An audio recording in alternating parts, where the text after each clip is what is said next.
So again, just in case you're new here and you don't know what it is, very, very briefly, in the 1930s, someone named Howard Scott created this thing called the technocratic movement. The idea being that everything is information, including humans. Humans are no different than machines. Machines are no different than animals. Animals are no different than humans. It is all electric inputs and outputs. And so Howard Scott thought of the idea of creating machines to run the entire societies. And you would essentially be converted, your energy output would just be converted into energy bucks, which you would earn throughout your life as a universal basic income.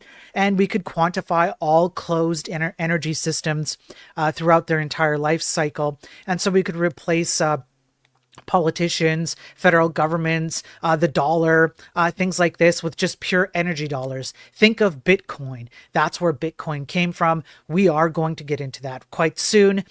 So we covered 1930s. We covered Margaret Mead, who got very chummy with Howard Scott.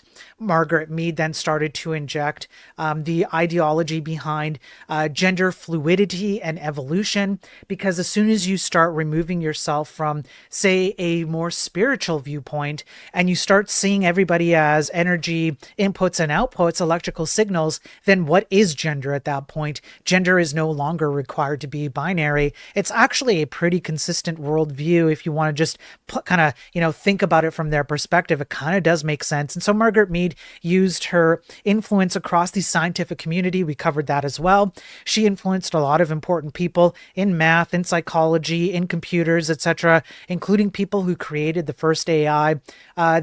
She did a bunch of LSD and psychedelic experiments with the CIA along with her husband. We are going to be tying that in today's episode with Technocracy. That shit only continues. Then we go and we increase the movement as it plays out in, for example, Chile here, where they actually implemented this. This is a real room in Chile. What they did was they took people who were academically credentialed, mathematicians, scientists, etc. They put them in charge of the entire government. They created what would be a precursor to the internet at the time, even before ARPANET came out. And it actually worked for about a year, except it didn't really work because it pissed off so many of their citizens that they rolled in with tanks and overtook the government. However, the entire concept here is that you would just receive a flood of information coming in, all about numbers, energy input, output, etc. These mathematician scientists would do whatever calculations they would do, and then they would make decisions about production and outputs and stuff at a entire national level.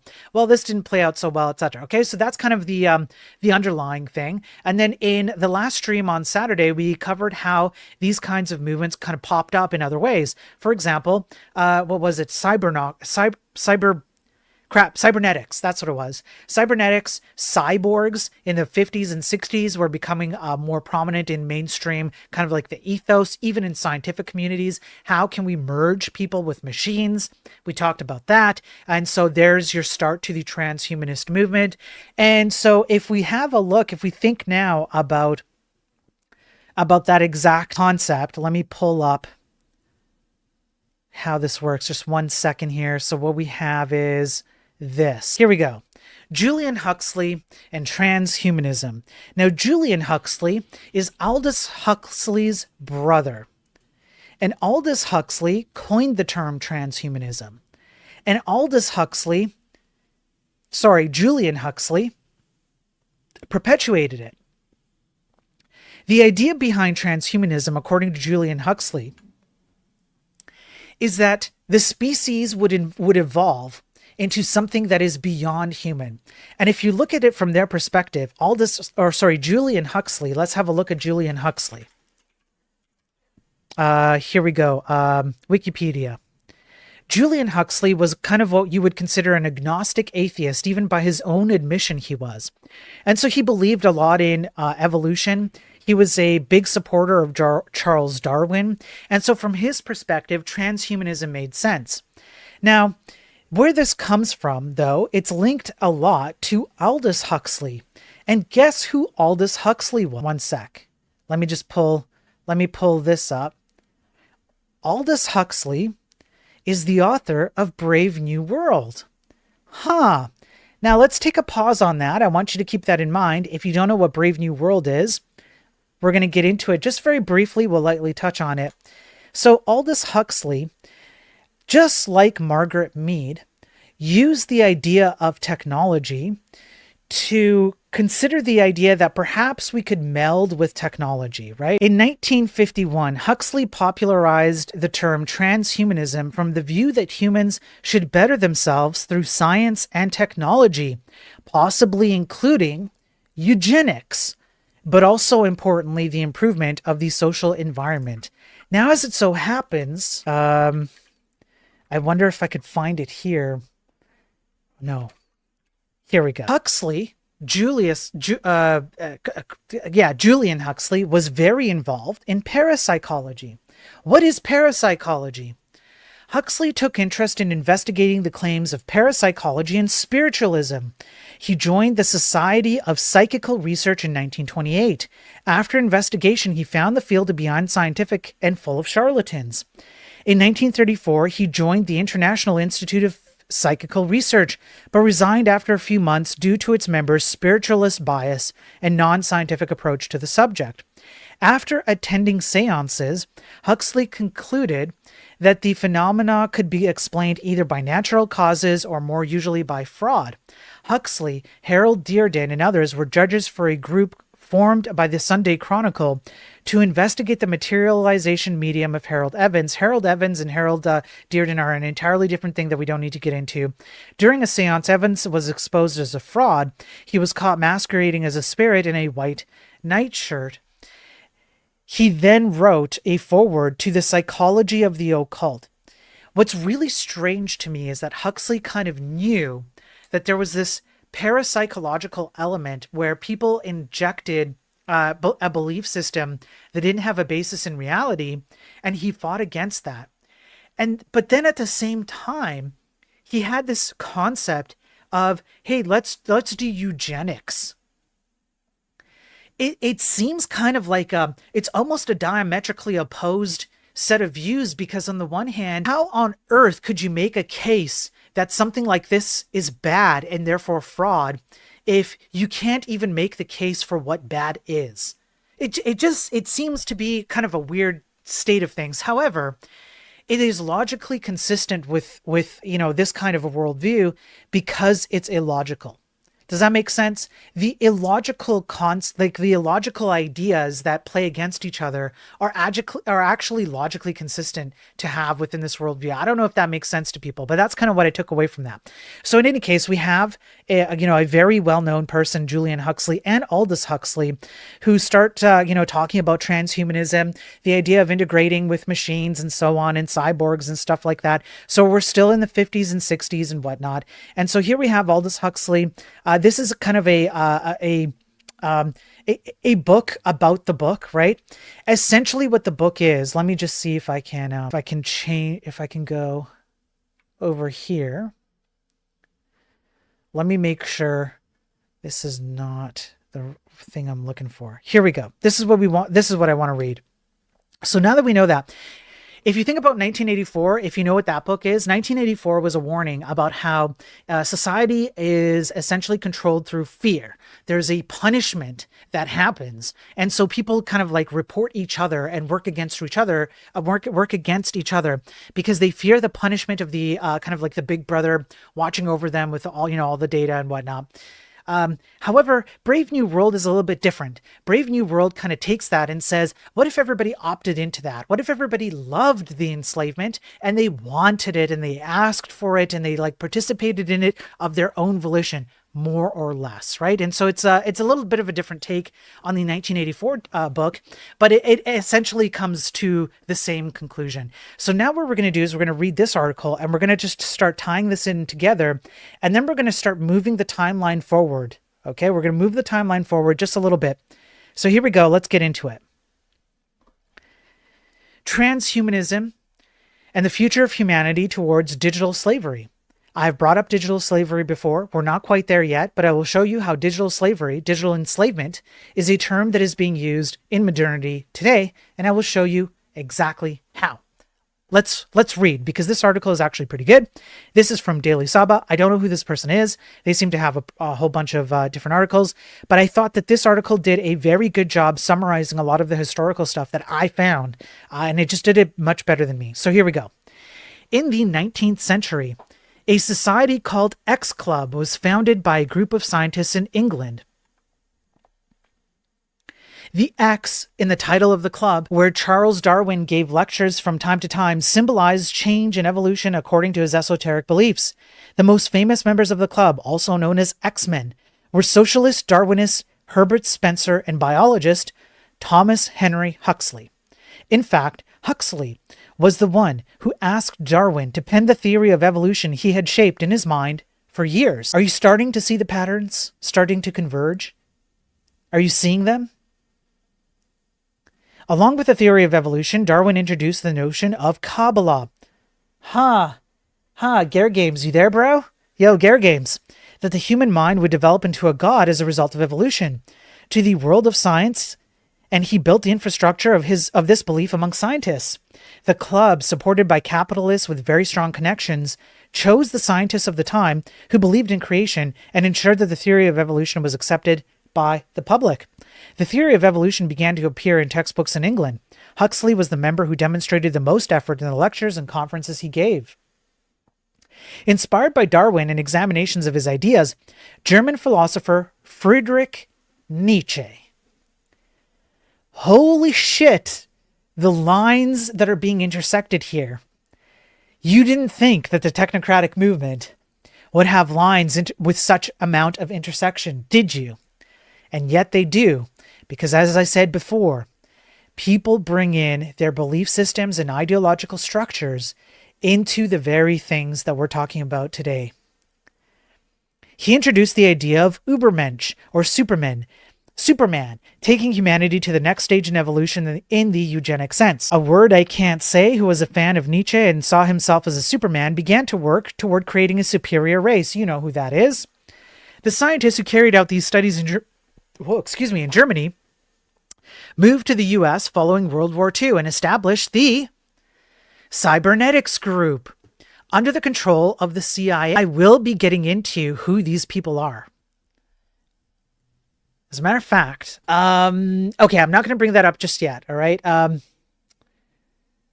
can't really bring that up until the next one. I'll bring it up in the next one, okay? But let's just say that there is evidence to suggest, okay, that there were people who were of a particular party during the Second World War in Germany who were then brought over to America, and they instituted the Cybernetics Group. If you know who the Cybernetics Group is, it's probably because you watched my last stream.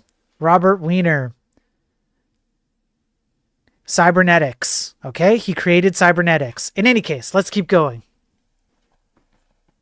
They would no longer be focused on race, but on medicine and technology. And I just want you to remember, Margaret Mead, as well as her husband, were involved with the CIA, doing all kinds of psychological and psychedelic experiments. I just want you to remember that. And they were deeply embedded in technocracy. As a matter of fact, they were friends with the founder of technocracy. I want you to remember that. Big Brother. The Fabian Society in England wanted to establish the socialist New World Order under the control of the capitalists.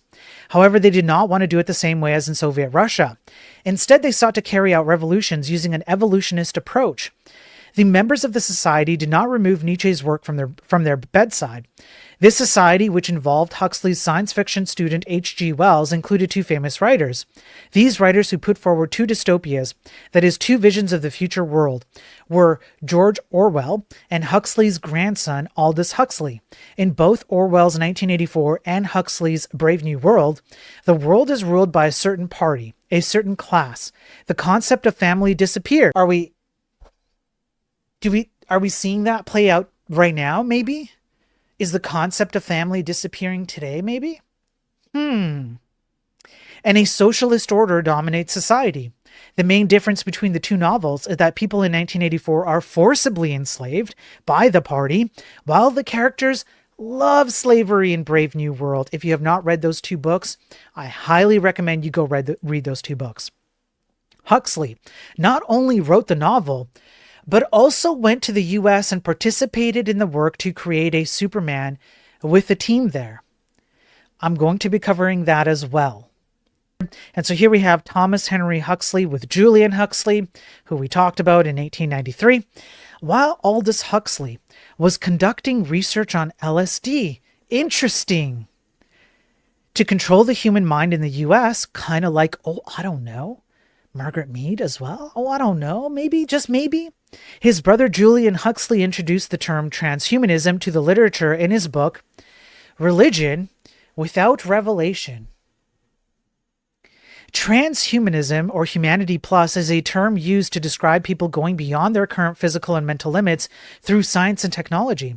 According to transhumanists, since human evolution has stopped, it was necessary to push it forward using machines and drugs. One of Julian's favorite friends, who was also the first UNESCO director, was the Jesuit priest Pierre Teilhard de Chardin. Teilhard was known as the Catholic Darwin.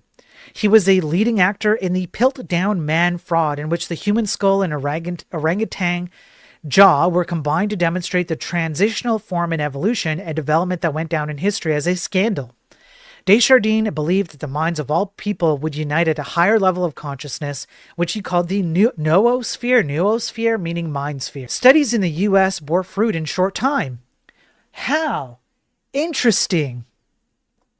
Personal computers brought the internet into our lives, and the ubiquitous triple dub, which can be read as 3 was, meaning 666 in Hebrew, which is also the sign of the Antichrist according to the Bible.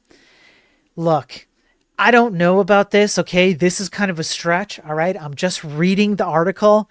I'm not gonna lie, all right? There's a little bit of a stretch here, all right? This is, okay? I'm just reading the article. I'm just gonna be honest here. I'm not 100%, In any case, let's keep reading. PCs have replaced the drug LSD. That I can get behind to a certain degree. Okay, there's a limit there, but I can get behind that. The network, which the Jesuit Desjardins called the noosphere, whatever, and H.G. Wells called the world brain, was thus brought to life through computers and other electronic devices. A painting by John Cook shows the group portrait of the Piltdown skulls being examined.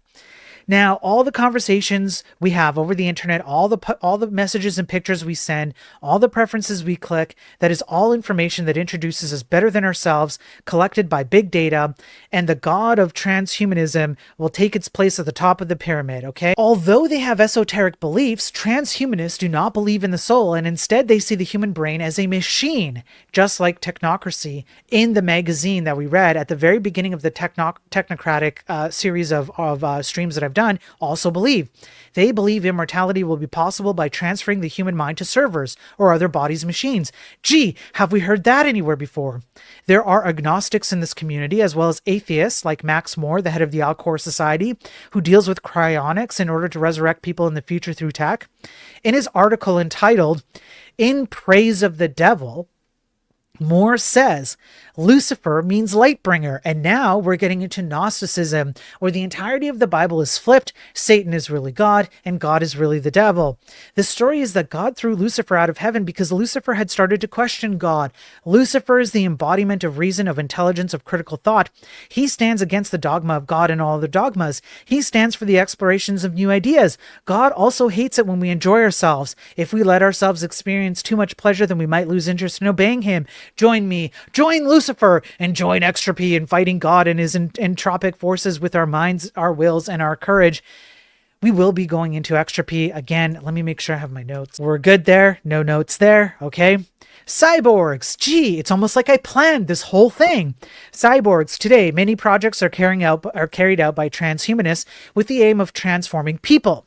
Since there are still places in the world that do not have internet and electricity, Google's X company and Facebook are spending millions of dollars to ensure that those who do not have water to drink can benefit from the blessing that is the internet. Former ex-employee Mary Lou Jepsen is striving to develop an MRI machine that can be worn as a beanie and read minds. Elon Musk, the owner of SpaceX, is working on Neuralink. in which chips and electrodes will be added to the brain and body to connect us to the network like computers. DARPA Research and Development Agency, which serves the U.S. Army, is experimenting with cyborg soldiers with chips in their brains. This is why I went over the General Electric walking robot, because the U.S. Naval Research Center was already paying the General Electric in, I believe, the late 1960s, early 1970s. And we saw the video of it. They're already trying to integrate man with machine many, many years ago. We're talking like 50, 60, 70 years ago. This has been happening for a long time. It only continues. The X Prize Foundation of Transhumanists also organizes competitions in the hopes of reaching the new world as soon as possible. What is the new world? You can all guess what the new world is. The brave new world order. We have stepped into the new world with new advents like robots, genetic engineering, virtual reality, brain and space exploration, nanotech, artificial intelligence, cybernetics, synthetic biology, to name a few. Esoterics who were unable to evolve spiritually due to being on the wrong path, aka you and me, are realizing it physically and synthetically through technology, almost like a magician. Well, what will we do when the day comes that a chip is implanted into our brain like in the Matrix, or when drugs in the movies like Lucy and Limitless are introduced into the market? Will we resist, or will we form queues in front of stores like when a new phone model comes out with the Apple? I believe the second possibility will become a reality, of course, because we all love tech, don't we? We all love it when Apple has glass, as part of their new thing. We all line up and we buy it, right? Right? Okay. Technocracy has been used to inject these ideologies into the technical landscape, whether they are conservative or not, whether they are transhumanist or not, whether they are based in the Christian religion or whatever or not. Okay, all of these ideologies are being used via technology to be kind of imposed on you in a variety of ways, and it always comes down to power. And people with information and whatever want power. You can see here, Laura Micheletti, I believe is the pronunciation, Puaka, goes into how technocratic feminism and politics were being kind of played against each other in a way between 1940s and 1980s. We already covered how Margaret Mead was a big influence in that. When second wave feminism was taking place, there were calls being made to the technocratic movement. I can't read the whole book because I don't have access to it. I'm going to have to go find it somewhere else and go get it and actually read it. But there are lots of these kinds of articles, newspaper clippings that I found, and other novels that point to the exactly this kind of a scenario where we want to import feminism, second wave, third wave feminism. We're just going to keep pulling on that thread as we go in. We're going to keep tackling religious and non-religious ideas, Gnosticism, atheism, doesn't matter. You can again see how these are like Trojan horses to bundle in. Hey, isn't it cool what tech can do? Yeah, there are nerds like you and me out there who go, really, really cool. This is, you can write code and you can make it do calculate, our minds are blown by that. We love it. We love doing this stuff. And then it's like, hey, why don't you inject some of that feminism, bro? Just one more hit of feminism, bro. Okay, just one more feminism, bro. Just one more Gnosticism, bro.